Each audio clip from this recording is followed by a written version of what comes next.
Liga proti reumatizmu je jedno z najaktívnejších občianskych združení v meste, skonštatovala viceprimátorka Trnavy na úvod benefičného koncertu, ktorý sa konal v divadle Jana Palárika poslednú októbrovú sobotu.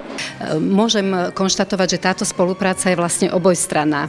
Jednak priaznivci a členovia Ligy proti reumatizmu sa zapájajú do akcií, ktoré robí mesto Trnava, ale je to aj opačne. Mesto sa snaží podporiť akcie, ktoré robí táto pobočka.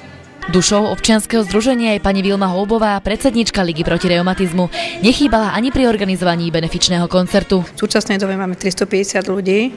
Pre našich členov robíme rekondičné pobyty, benefičné koncerty, zábavné podujatia, robíme šikovné ruky, robíme pre nich čajopeci, robíme strašne moc akcií, lebo ľudia sa chcú proste akože baviť. V úvode koncertu sa predstavila mladá gospelová kapela Priatelia z Leopoldova. Temperament v sebe nezabrala ani bývalá speváčka Repete, pani Helena Vrtichová. Naša kapela vznikla asi pred 4 rokmi, prešla rôznymi zoskupeniami a napokon teda z toho vzýšla táto zostava, v ktorej fungujeme už teda asi 4 roky. Sme veľmi radi, že sa nám podarilo nahrať CDčko, gospelové CDčko. Teda žáner, ktorému sa my venujeme, je kresťanská hudba pre mladých, teda gospel.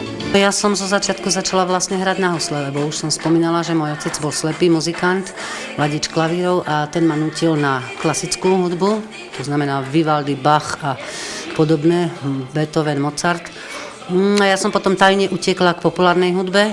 Teším sa, že vôbec, že to môžem robiť, že Pán Božko mi to doprial, že môžem dávať ľuďom radosť zo spevu.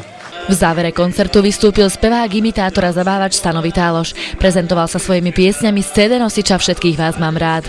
Stanislava Borisová, Zuzana Koglerová, Západoslovenská televízia.